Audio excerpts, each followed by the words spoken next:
Welcome to our Nelma London Eco Chat. I know we went through yesterday with you a couple of questions, but what we wanted to do today is have you on here so that you can share your story about yourself and the brand with everyone else.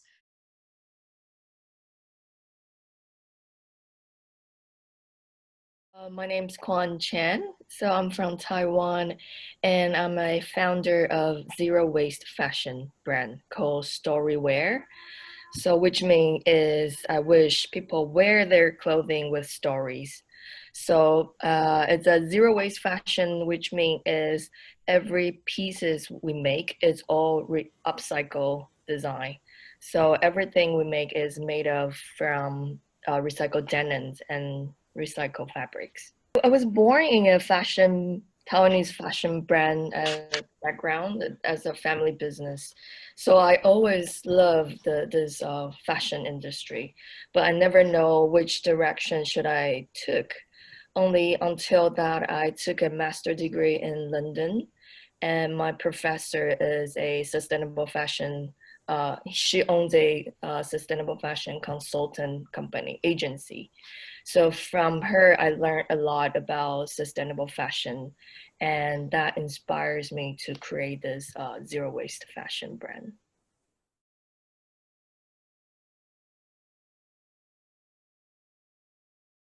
When we talk about sustainable fashion, it's quite broad. So from fair trade, from our resource we make, from labor that we take care of, or the water pollution problems.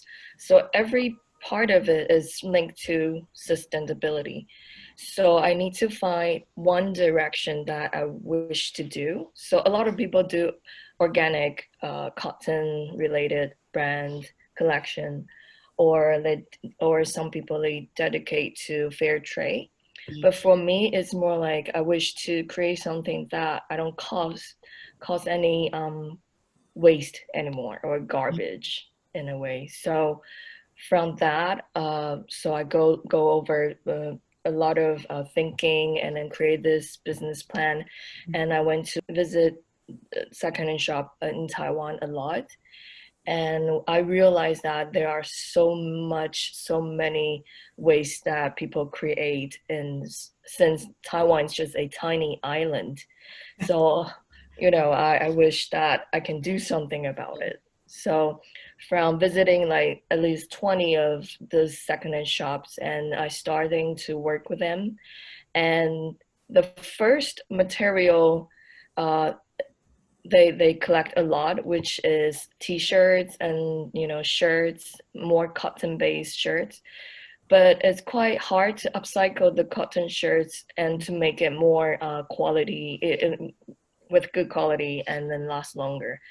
And in this searching process, I realized that there are tons of recycled jeans with really good quality, and when we make upcycled it into jacket, it still remains really high end kind of in a way the style.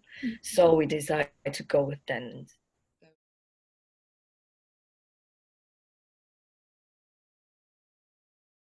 It took us 1.5 years to form this whole complete production line, from design to form this production line, because there's no many and there's no factory which like to work with us, because when we upcycle a jeans, we need to collect it, wash it, and disassemble it from every pocket and make it into a fabric.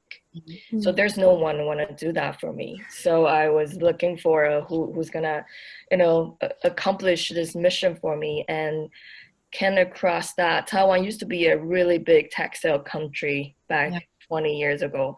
So there are so many local women that love to do. They have great skill about making the textile.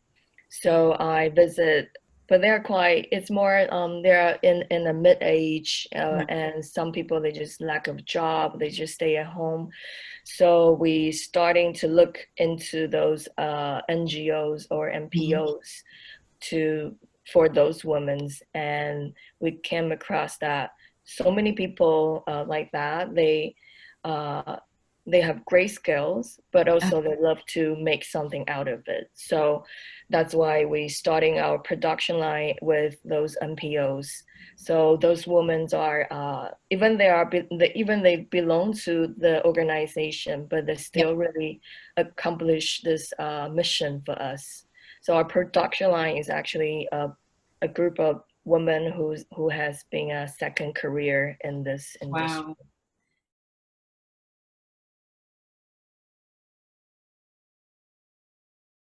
For us, we create a clothing collection, but also we do have some bag accessories. So for those bag accessory collection, we hire, not hire, but there is a group of people who, the family, they have disabled children that they cannot, the mother have to stay at home, take care of the kids 24 hours.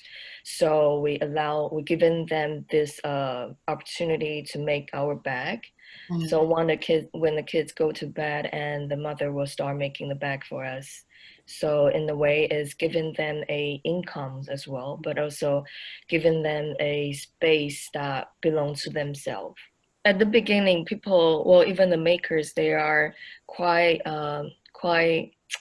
in doubt about this upcycle, the whole process. They're like, "Are you sure you're gonna make money or not?" And they're like, "Whatever, this girl is crazy," but I'm like, "Well, just do it, and then we'll see how it goes." And I'm quite glad that for the past 1 year, we upcycle around 3,000 pair of jeans for the past years.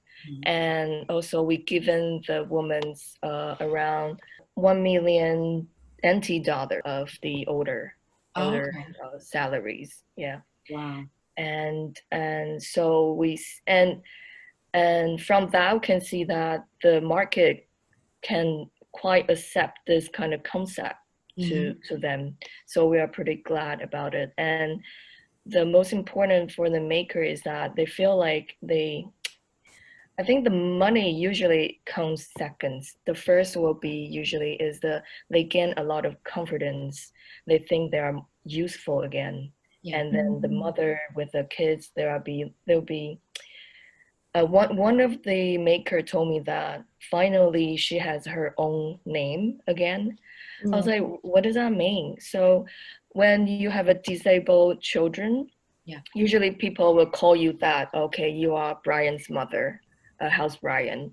But they never concern that as a mother, they have their own life and then their own faith. So again, people will be, oh, this is the maker, Miss Liu. She's making this bag by her own hands, and she feel quite proud and then valuable that she can use her technique to solve the environmental problems, but also have some achievement.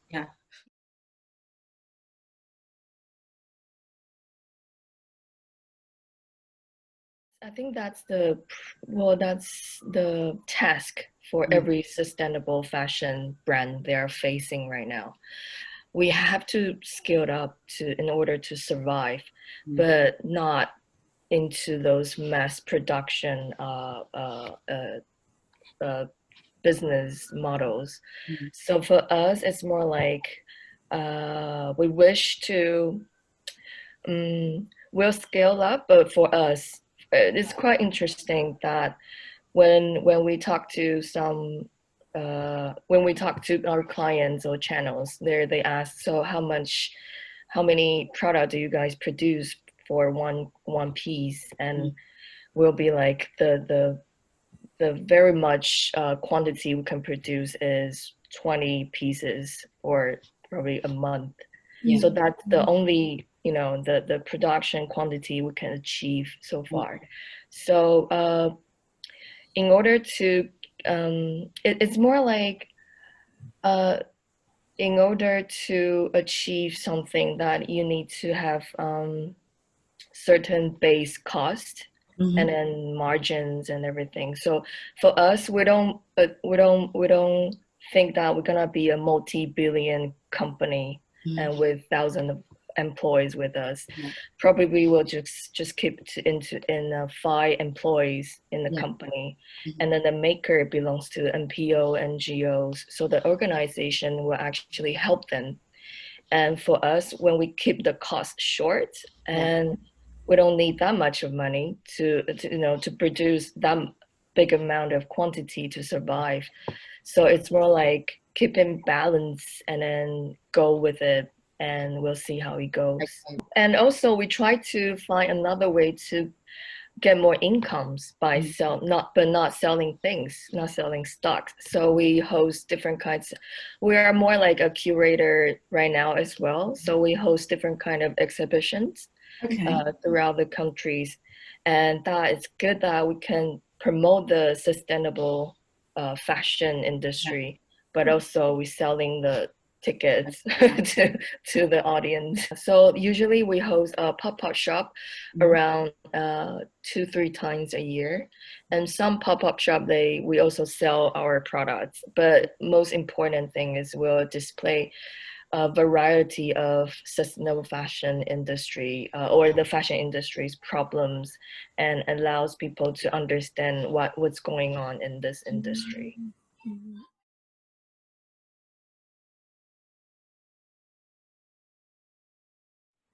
Well, from our study, the most important thing is consumers' shopping behavior. So if we stop to buying that much textile or clothing, then we can reduce a lot of waste.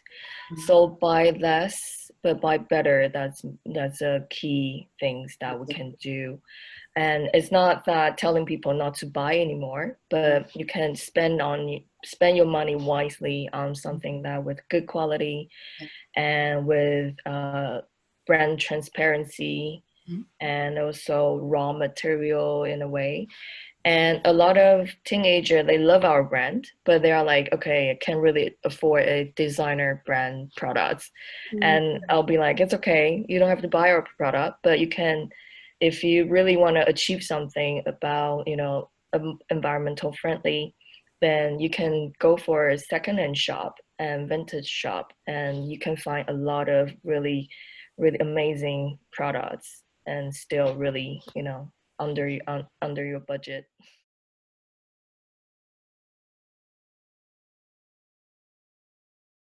But this year is the COVID-19 is blocking our way, so it's quite hard to export our products. But yeah, I don't think there's only the regulation about the upcycle material. That's something that we need to study into. So what's the regulation about recycle jeans? So if you want to export this product abroad, so what kind of I have no idea what this material called. It's not recycled polyester, it's a recycled cotton, but there's no such material called recycled cotton. So it's quite hard for us to follow the regulations. And that's something that we need to look into. And I don't think any country, they try to export vintage product as well. So I don't think there's any category is as secondhand vintage products. So if anyone knows, please let me know. In touch. Yeah.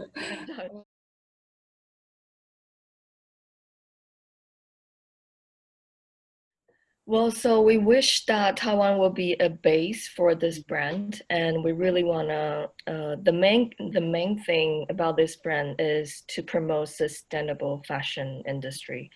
So the main thing still we hope to allow people to know what's the problem going on in the fashion industry, but not just in Taiwan. It's internationally problems. So the base will be in Taiwan, but we wish to export this message overseas. So to Hong Kong, China, and even in London or states, that as much people can understand this concept as much We were in Taipei Fashion Week last year with Vogue, and we're really glad that everyone loved the product, and people think it's amazing that they can't really recognize is recycled jeans at all. So so it's good feedback, and we love to come to London. And since this brand was inspired in London, so we love to come back here for positive design fashion week. And we going to have virtual fashion show the end of year, and I hope that we can promote this together. Everyone can watch it online together. The fashion show will probably be in November or December. For us, every piece we designed this year is gonna be a brand new collection next year. So it's quite difficult to imagine. So this jacket I wear, it will be a fashion show next year as well, but it will be a totally different look. So that's something that we want to tell, promote it to, or tell people about that, or designers. Put in sustainability into your collection is a key for this whole industry needs designers that they love sustainability. So when they design something, they need to put environmental friendly sustainability into the design, and that will make this world much better.